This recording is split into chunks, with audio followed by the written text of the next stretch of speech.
반갑습니다. 인생교육조력자 비비런덕입니다. 자, 오늘 이 시간에는 삼성의 현직자분을 모시고 이야기를 나눠보겠습니다. 실질적으로 면접까지 주어진 시간들이 그리 많지 않기 때문에 유형 분석을 좀 철저히 남들보다 좀 빠르게 하고 들어갈 필요가 있기 때문에 이 방송을 준비해봤고요. 끝까지 집중해서 시청해주시기 바랍니다. 본인 소개 간단히 부탁드려도 될까요? 본인 소개를 하려고 하는데 원래 저는 얼굴이 잘생겨가지고 보여드려야 되는데 이제 가면을 쓰고 진행을 하라고 하니까 미쳤어요? 네? 미쳤어요? 현재 삼성 계열사 중 한 곳에서 재직을 하고 있는 5년차 이하 현직자입니다. 인증이요. 문과 출신이시죠? 네, 맞습니다. 네, 보시는 분들께서 계열사가 좀 궁금하실 수는 있겠지만 그래도 좀 신변 보호가 무엇보다 중요하기 때문에 제가 계열사는 굳이 밝히지 않겠습니다만 문과 출신이시고 현직자이십니다. 제가 첫 번째로 궁금한 건 삼성의 면접은 어떤 유형으로 진행이 되는가, 가장 최신 버전을 좀 알고 싶거든요. 계열사마다 약간 차이는 있을 수 있지만 크게 임원 면접, 직무, PT 면접, 마지막으로 창의성 면접, 인성, PT, 창의성 요 정도로 진행이 된다. 네. PT 면접은 어떤 식으로 진행이 되는 건가요? 여러 가지 주제 중에 하나를 선택해서 한 20분, 30분 정도 발표 준비를 합니다. 그 이후에 이제 면접장에 들어가서 한 10분 정도 주제에 대해서 발표를 한 뒤 그 주제에 대해서 이제 꼬리 질문을 계속해서 이어가는 그런 형식입니다. 들어오시는 면접관들이 어떤 정도의 속성을 가지고 계시죠?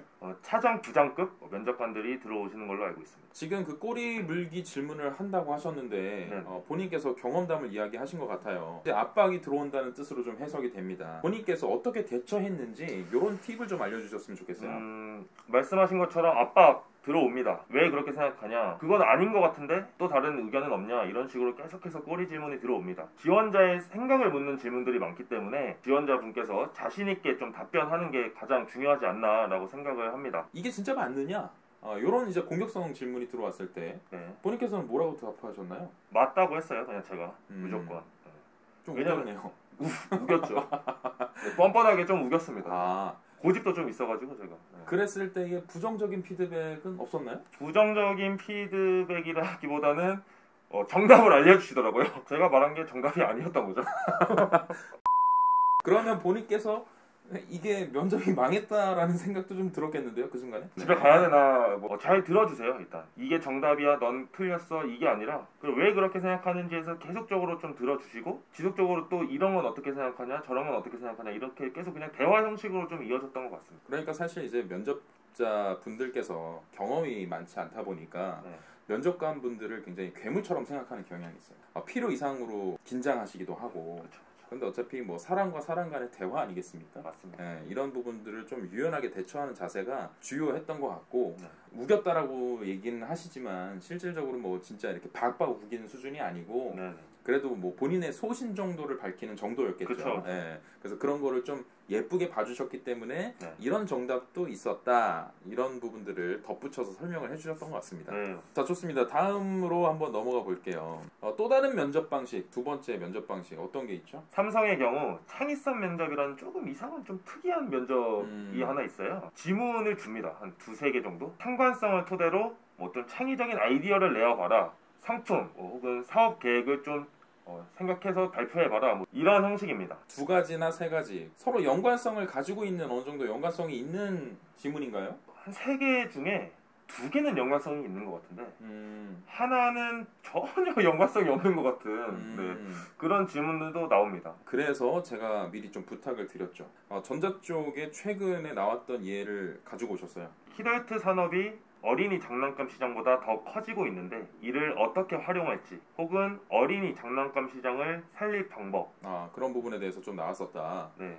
두세 가지 지문이 전혀 상관없어 보이는 지문이 좀 주어져 놓고 하나는 굉장히 큰 틀에서 산업 전반과 관련된 네.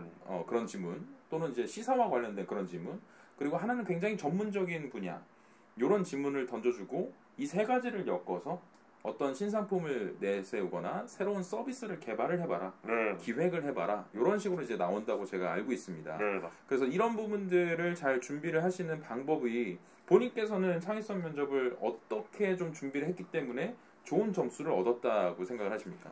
일단 그 지문과 지문 간에 뭔가 뭔가 하나 좀 이렇게 키워드 같은 것들을 좀 찾아볼 수 있으실 거예요. 아, 관통하는 하나의 키워드를 그쵸. 좀 찾아라. 네. 아. 그런 키워드를 좀 하나 정도 찾으신 후에 뭐 본인 전공이라든지 본인 경험이라든지 보고 느꼈었던 것들, 그런 것들을 토대로 좀 본인만의 아이디어를 좀 생각해내시고 키워드와 엮어서 좀 발표 준비를 해보신다면 좀 더 효과적이지 않을까라는 생각이 듭니다. 지금 말씀하신 팁이 굉장히 좋아 보입니다. 어쨌든 연관성이 없어 보이지만 관통하는 하나의 키워드, 몇 가지 키워드를 빨리 뽑아내는 게 중요하다.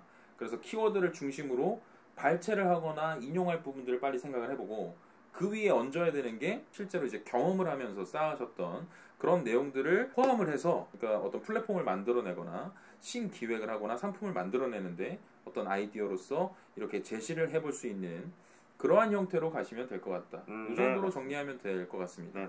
이번에 창의성 면접은 누가 평가를 하게 됩니까? 창의성 면접은 과장급 면접관 분들께서 들어오십니다. 아무래도 굉장히 실무에서 가장 많은 일들을 처리하시는 분들일 것 같고, 그래도 신입사원이 되실 만한 분들의 아이디어에 가장 가까이 있는 약간 말랑말랑한 사고를 가지신 분들일 것 같아요.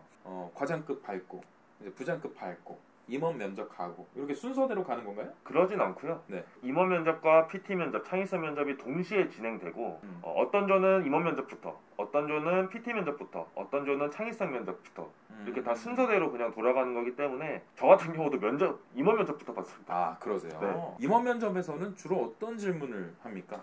100% 진짜 자소서 기반으로 지금까지 어떤 성장 배경을 거쳤는지부터 네.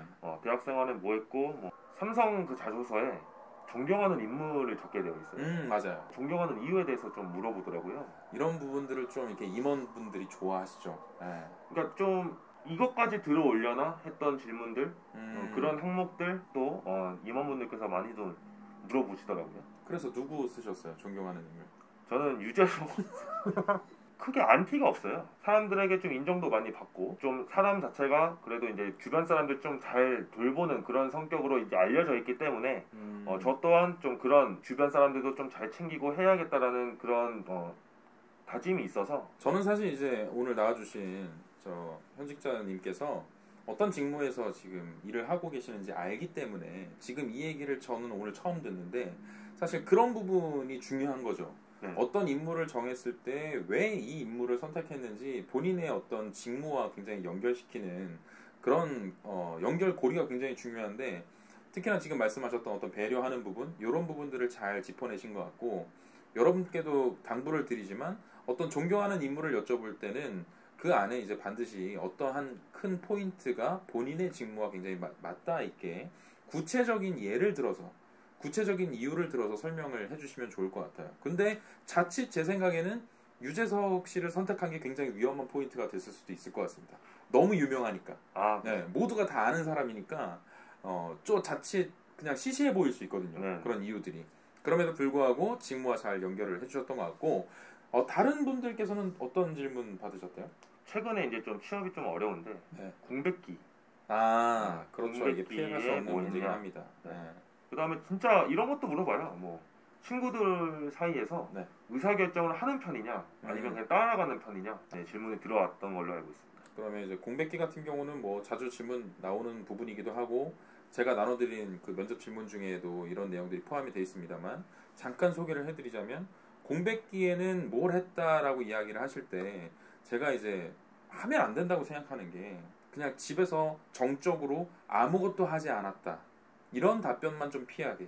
동적인 활동, 그러니까 내가 삶의 어떤 부분을 채우기 위해서 휴식을 취했다도 좋다, 하지만 열심히 취했다, 그리고 그걸 왜 했다, 세계 여행을 다녀왔다, 그 여행을 왜 갔고 무엇을 얻었다, 이러한 부분만 잘 설명할 수 있다면 사실 크게 두려워할 부분은 아니라고 생각을 해요. 그리고 이제 친구들 사이에서 결정을 하는 편이냐, 이거는 이제 리더십이 있느냐, 아니면 진짜 팔로워 기질을 갖고 있느냐라고 묻는 건데, 저는 자칫 여기에서 좀 이렇게 실수를 안 하셨으면 좋겠습니다. 무조건 리더십이 있는 것이 좋다라고 이야기할 수 있는 건 아니잖아요. 그쵸. 그죠? 그 안에서도 든든한 서포터로서의 역할을 해줄 수도 있는 것이고.